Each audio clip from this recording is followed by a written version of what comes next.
बिल्ली और चूहे की कहानी। एक बार एक बिल्ली थी। वो बहुत ही चालाक और चौकस थी और उसकी इसी चालाकी और चौकसी को देखकर चूहे भी सावधान हो गए थे और अब चूहे बिल्ली के हाथ नहीं आ रहे थे। एक समय ऐसा आया कि बिल्ली भूख के मारे तड़पने लगी। एक भी चूहा उसके हाथ नहीं आता था क्योंकि वो उसकी आहट सुनते ही तेजी से अपने बिल में छुप जाते थे। भूख से बचने के लिए बिल्ली योजना बनाने लगी। तभी उसके दिमाग में कुछ आया और वो एक टेबल पर उल्टी लेट गई।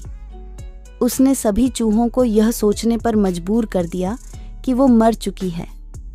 सारे चूहे बिल्ली को ऐसे लेटा हुआ अपने बिल से ही देख रहे थे। उन्हें पता था कि बिल्ली बहुत चालाक है, इसलिए उनमें से कोई भी चूहा अपने बिल से बाहर नहीं आया। लेकिन बिल्ली भी हार मानने वालों में से नहीं थी। वो बहुत देर तक उसी टेबल पर उल्टी लेटी रही। धीरे धीरे चूहों को लगने लगा कि बिल्ली मर चुकी है। वो जश्न मनाते हुए अपने बिल से निकलने लगे। चूहे जैसे ही बिल्ली की टेबल के पास पहुंचे, उसने उछलकर 2 चूहे पकड़ लिए। इस तरह बिल्ली ने इस बार तो अपने पेट को भर लिया, लेकिन चूहे अब और भी ज्यादा सतर्क हो गए। 2 चूहे खाने के बाद बिल्ली दोबारा भूख से तड़पने लगी क्योंकि चूहे अब बिल्कुल भी लापरवाही नहीं बरतना चाहती थे। इस बार पेट भरने के लिए एक बार फिर बिल्ली को योजना बनानी थी, लेकिन इस बार छोटी योजना काम नहीं आने वाली थी। इसलिए बिल्ली ने अब खुद को पूरे आटे से ढक लिया।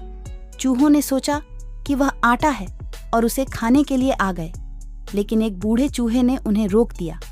उसने ध्यान से आटा देखा तो उसे उसमें बिल्ली का आकार दिखने लगा। तभी बूढ़े चूहे ने हल्ला मचाना शुरू किया। उसने कहा, सब अपने बिल में चले जाओ, यहाँ आटे में बिल्ली छुपी है। बूढ़े चूहे की बात सुनकर सारे चूहे अपने बिल में चले गए। जब बहुत देर तक एक भी चूहा बिल्ली के पास नहीं पहुंचा, तब बिल्ली थकने की वजह से उठ गई।